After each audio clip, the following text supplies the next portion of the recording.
आगम निगम पुराण बखाना। राम सिया राम जय जय राम। हमारा जो संस्कार आज हमारा सनातन धर्म बहुत पीछे चला जा रहा है और हम पश्चिमी सभ्यता को अपना रहे हैं, तो हमारा सनातन धर्म बचा रहे, हमारी संस्कृति बची रहे, इसके लिए एक कल अभियान ये संस्था से हम जुड़े हैं और ताकि संस्कार शिक्षा के बारे में सबको बता सकें। पहले से मैं ऐसे संगीत से इंटरेस्टेड था, तो मैं संगीत के माध्यम से मुझे बुलाया गया और मुझे प्रशिक्षण दिया गया साधक के रूप में। साधक बना, गांव-गांव में जा करके नियोजन करता हूं और 25 दिन 25 रात प्रवास कर करके लोगों को माताएं बहनों का मैं संस्कारित करने का काम कर रहा हूँ। चौपाई बोलकर तुलसीदास जी के रामायण के माध्यम से चौपाई बोलकर कथा सुना करके इसी माध्यम से सत्संग में बताते हैं और उनको नशा मुक्त कराते हैं। बहुत लोग व्यसन अति नशा मुक्त नशा करते थे, आज कथा के माध्यम से सत्संग के माध्यम से लोग व्यसन मुक्त हो रहे हैं। जैसे दो 4-5 गांव अभी एकदम व्यसन मुक्त हो गए हैं।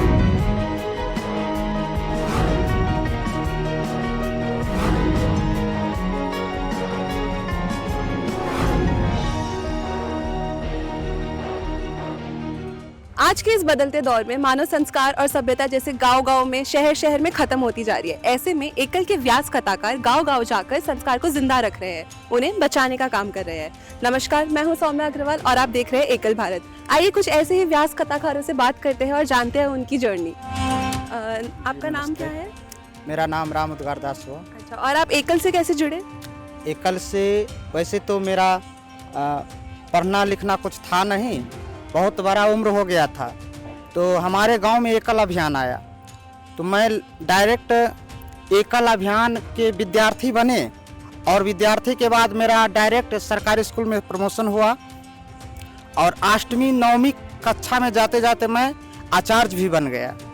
आचार्य बनने के बाद मैं लगभग 15 वर्ष तक आचार्यों को पढ़ाया, बच्चों को पढ़ाया और बच्चों को पढ़ाने के बाद मुझे संस्कार शिक्षा की प्रेरणा मिली व्यास कथाकारों के द्वारा और मैं अयोध्या में जाकर 2014 में प्रशिक्षण प्राप्त। प्रेरणा आपने बोला व्यास कथाकारों की वजह से मिली, उनसे मिली आपको, ये कैसे मिली आपको? हमारे गांव में कथा हुआ था और कथा के माध्यम से उनका जो संस्कार देखा, रामकृष्ण के बारे में, अपने धर्म संस्कृति के बारे में, अपने हिंदू धर्म को संगठित करने के लिए जो बात उन्होंने व्यास जी के मुखारविंद से सुना, तो मुझे अच्छा लगा और मैं भी सोचा कि व्यास कथाकार का प्रशिक्षण ले लूं।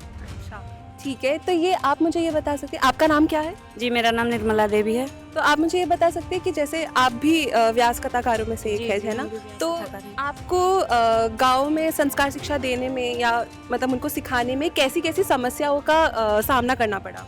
जी, जब हम अपने सुदूर वनवासी क्षेत्र में जाते हैं जहां अभी भी शिक्षा नहीं पहुंच पाई है, ऐसे सुदूर क्षेत्रों में हमारा प्रवास होता है। हम जब वहां जाते हैं तो वहां के ग्रामीणों का जैसा भाव रहता है, सबसे पहले तो बहनों को देख करके ग्रामीण ये सोचते हैं कि ये लोग कहां से आए हैं और इनका काम क्या है, और वहां अनेकों प्रकार की समस्याएं आती है। जैसे कि गाँव की महिलाओं को जब तक जानकारी नहीं होती है तो वो हमसे प्रश्न करते हैं कि दीदी आप लोग अकेले ऐसे जगहों में जाती हैं, क्या आपके घर में खाने का नहीं है, रहने का नहीं है, क्या आपका व्यवसाय है? ऐसी बात नहीं है। हम उनको समझाते हैं, दीदी हमारे पास सब कुछ अवेलेबल है, लेकिन हमारा जो संस्कार आज हमारा सनातन धर्म बहुत पीछे चला जा रहा है और हम पश्चिमी सभ्यता को अपना रहे हैं, तो हमारा सनातन धर्म बचा रहे, हमारी संस्कृति बची रहे, इसके लिए एक कल अभियान ये संस्था से हम जुड़े हैं और ताकि संस्कार शिक्षा के बारे में सबको बता सकें, अपने देवी देवताओं के बारे में उनको बता सकें और सत्संग के माध्यम से हम संस्कार शिक्षा को जीवित रख सकें, ऐसा हमारा काम है। तो आप मुझे ये बता सकते हैं कि आप संस्कार को इन युवाओं में हो या समाज में हो, ये कैसे जगा के रखते हैं आप संस्कार को? जय सिया राम। रेणु देवी, अपना दक्षिण बिहार में भी 9 महीना लगातार श्री अयोध्या धाम में प्रशिक्षण के दौरान फिर अपने जो ग्रामीण क्षेत्र में आए, तो हमें भी जाने में बहुत भटक था कि मैं कैसे गांव में जाऊं, कैसे समझाऊं।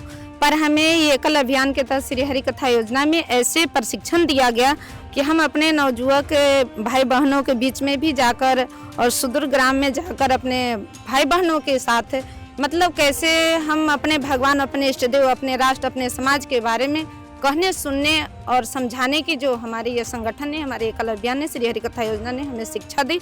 मैं बीच में भाई बहनों के बीच में जाकर के और अपने संस्कार युक्त शिक्षा। तो आप मुझे ये बता सकते हैं कि आप जब ये संस्कार शिक्षा देने जाती है, गांव में प्रवास होता है, तो वो कितने दिन का प्रवास होता है? 25 दिन का लगातार प्रवास होता है, दिन रात दोनों। तो आप मुझे ये बताइए कि वहाँ पे आप प्रवास के लिए जाती है, आप एक महिला है या कोई भी जिनके टीम के साथ आप जाती है, तो वहाँ पे क्या आपको समस्याएं फेस करनी पड़ती है? वहाँ पे जो आप संस्कार शिक्षा के लिए सबके पास जाते हैं, तो उनको संस्कार शिक्षा के बारे में पता रहता है या फिर आप लोगों को जा जाके उनको जागरूक करना पड़ता है कि संस्कार शिक्षा क्या है, कैसे काम करता है? क्या आप मुझे इस बारे में कुछ बता सकती है? जय श्री राम। एकल अभियान श्री हरि प्रसार योजना के तहत हम गाँव में जाके वहाँ बहुत महिलाओं, हमारे माताएं बहनें हैं जो पता नहीं रहता है संस्कार शिक्षा क्या है, रामायण के बारे में नहीं जानकारी मिलती है उनको। हम लोग गाँव में जाकर सत्संग करते हैं, कथा करते हैं, घर में परिवार संपर्क करते हैं, उसको बताते हैं कि एकल अभियान के माध्यम से रामायण हमारे संस्कृति सभ्यता है जो विलुप्त हो रहा है। हमारे दादा परदादा लोग जो पहले थे खेतों में काम करते थे और अपनी थकान मिटाने के लिए वो किसी के घर में, किसी मंदिर पर जाके सत्संग क्या करते थे, अब वो नहीं है। हमारे बहनें जो स्कूल में संस्कारित पढ़ाई सभी प्रकार की शिक्षाएं के प्राप्त होते, लेकिन हमारी बहनें भाई एकल विद्यालय के माध्यम से संस्कार युक्त शिक्षा प्राप्त करते हैं और माता पिता को पाँव छू करके प्रणाम नहीं करते। हमारे एकल अभियान माता पिता की पैर छू के प्रणाम करने के लिए सिखाते हैं कि हमारा संस्कृति सभ्यता जिंदा रहे। यही कामना के साथ अपनी वाणी को विराम देते हैं। आइए अब आपसे जानते हैं, आप मुझे अपना अनुभव बता सकते हैं संस्कार शिक्षा से जुड़ने के बाद? जैसे आप सबको संस्कार शिक्षा दे रहे हैं, तो वो आप अपने लिए, आपके लिए कैसा रहा है? आप क्या अनुभव करते हैं? क्या आप मुझे इस बारे में कुछ बता सकते हैं? जी जय श्री राम। सबसे पहले मैं तो MA पास हूँ, मेरा नाम शिव सागर जी है। और सबसे पहले जब मैं पास करके जब कॉलेज से निकला तो मुझे कुछ माओवादी के संपर्क में आ गया था और उसमें मैं 2 वर्ष भी रहा भी। और अभी मेरे गांव में सत्संग हुआ था, सत्संग के माध्यम से मुझे संस्कार मेरे हृदय में बना और गांव-गांव में जा कर के बच्चों को भी और बूढ़े भाई सभी माताएं बहनों को समझाने लगा कि देखो भाई, कि जो गलत बात जो लोग करते हैं माओवादी वाले काम, ऐसा नहीं होना चाहिए। लोगों को संस्कारित बनना चाहिए, उससे क्या होता है हमारे बाल बच्चे भी संस्कारित बनते हैं। अब मैं उसको हट करके और मैं हरि कथा के माध्यम से, एकल अभियान के माध्यम से गांव-गांव में जा करके हरि कथा का आयोजन करता हूं और 3 दिवसीय, 5 दिवसीय और 7 दिवसीय, 9 दिवसीय इस प्रकार से मैं कथा कहता हूं और माताएं बहनों को मैं संस्कार करने देने का। तो आपको ये श्री हरि कथा के बारे में कैसे पता चला? आप कैसे एकल अभियान से जुड़े इस चीज़ में? एकल अभियान से मेरे जुड़ने का एक क्या ये है कि एक बगल के हमारे एक संच है कुर्था संच, उस संच में मैं गया था। उस संच पर हमारे हरि कथा की कथा हो रही थी, प्रवचन हो रही थी, उसी में हरि एकल अभियान के बारे में बताया गया। तो मुझे बहुत आनंदित हुआ कि मैं पहले से ही मैं ऐसे संगीत से इंटरेस्टेड था, तो मैं संगीत के माध्यम से मुझे बुलाया गया और मुझे प्रशिक्षण दिया गया साधक के रूप में, साधक बना। इस प्रकार से मुझे मैं धीरे धीरे अभी जो है योजना के रूप में अभी हूँ, संभाग योजना प्रमुख दक्षिण बिहार का भी दायित्व में हूँ और मैं गांव-गांव में जा कर के नियोजन करता हूँ और 25 दिन 25 रात प्रवास कर करके लोगों को, माताएं बहनों का मैं संस्कारित करने का काम कर रहा हूँ। इसी से मुझे एक और सवाल आया, क्या आप मुझे बता सकते हैं कि ये संस्कार शिक्षा, जैसे इन्होंने बोला श्री हरि कथा है या एकल विद्यालय में संस्कार शिक्षा दी जाती है, सब काम कैसे करता है, कैसे चलता है ये, मतलब इसका प्रोसेस क्या है? आप लोग कैसे जुड़ते हैं उससे, फिर आप लोग आगे कैसे संस्कार शिक्षा देते हैं? क्या आप इस बारे में बता सकते हैं? जय श्री राम। भागलपुर भाग व्यास। जब श्री हरि सत्संग प्रसार योजना शुरू हुआ तो हम लोग जो गांव-गांव में जाकर सत्संग के माध्यम से जाकर गांव में लोगों के संग बैठकर सत्संग करते हैं। सत्संग के कीर्तन भजन के माध्यम से लोग आकर्षित होते हैं और सत्संग में लोग आते जाते हैं और उसी के माध्यम से लोग ग्रामवासी जुड़ते हैं। और उसी के बाद हम लोग सत्संग कर करके उसके बाद कथा, 3 दिवसीय कथा की योजना बनाते हैं। उसी में हम लोग कथा भी करते हैं। कथा के माध्यम से लोग जुड़ते हैं और ग्रामवासियों को भी इसी प्रकार से जोड़ा जाता है। और आपको कैसा अनुभव होता है ये सब देख के कि अब आप लोग के थोड़े छोटे से मेहनत से बदलाव आ रहा है, समाज निर्माण हो रहा है, तो इससे आपको कैसा अनुभव होता है? हम लोग को अनुभव हो रहा है कि अब बहुत बदलाव, जिस तरह से पहले गांव में बहुत लोग व्यसन अति नशा मुक्त नशा करते थे, आज कथा के माध्यम से, सत्संग के माध्यम से लोग व्यसन मुक्त हो रहे हैं। जैसे दो चार पाँच गांव अभी एकदम व्यसन मुक्त हो गए हैं। उसी के माध्यम से व्यसन मुक्त करना, और जैसे लोग गलत व्यवहार करते थे वो सब धीरे धीरे अब छुटकारा पा रहे हैं। क्या आप मुझे ये बता सकते हैं कि संस्कार शिक्षा से अगर कोई जुड़ना चाहे तो वो कैसे जुड़ सकते हैं? अगर उनको, किसी को अगर नशा है, नशा का लत लगा हुआ है, उसको अगर छुड़वाना हो तो आप लोग कैसे उसको प्रोत्साहित करते हो, कि कैसे उनको बताते हो कि ये गलत है और इसको छोड़ना है? ये आप लोग कैसे ये काम करते हैं? और चंदन शर्मा, उत्तर बिहार संभाग व्यास।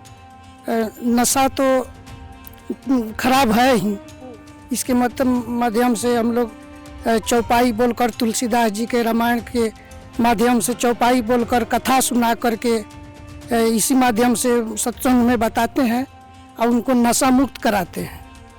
तो इसमें बहुत कठिनाई आती होंगी आपको, क्योंकि अगर किसी को नशे का लत लगा है, मतलब इतना आसान तो नहीं होगा कि उनको आप किसी कथा के माध्यम से या कैसे उनको समझा सके, तो कठिनाई तो बहुत आती होंगी। उसके बारे में आपका क्या कहना तो है? उनको बार बार सत्संग में, साप्ताहिक सत्संग में उनको प्रेरणा दिया जाता है कि आप आइए, बैठिए। बैठते बैठते बैठते बैठते वो 1 महीना 2 महीना 3 महीना बैठते हैं और हम लोगों के ही यति में आकर के ढल जाते हैं रीति रिवाज में, तब वो छोड़ते हैं। तो क्या आप मुझे कोई चौपाई सुना सकते हैं, जिससे जो आप उन लोगों को सुनाते होंगे चौपाई हमारे दर्शक के लिए? धर्म न दूसर सत्य समान, आगम निगम पुराण बखाना। राम सिया राम, सिया राम, जय जय राम। राम सिया राम, सिया राम, जय जय राम। सत्य समाना, आगम निगम पुराण बखाना। राम सिया राम, सिया राम, जय जय राम। राम सिया राम, सिया राम, जय जय राम। बहुत बढ़िया। राम सिया राम, सिया राम, जय जय राम। आपने देखा कि कैसे ये एकल के व्यास कथाकार जाके सबको नशा मुक्त करा रहे हैं, उनको संस्कार शिक्षा दे रहे हैं। तो ऐसे ही आप जुड़ते रहिए, हम ऐसे ही कहानी आपके लिए लाते रहेंगे हमारे खास कार्यक्रम संस्कार लाइव में। देखते रहिए एकल भारत। अगर आपने हमारा चैनल को लाइक, शेयर और सब्सक्राइब नहीं किया है तो जाके कीजिए। धन्यवाद।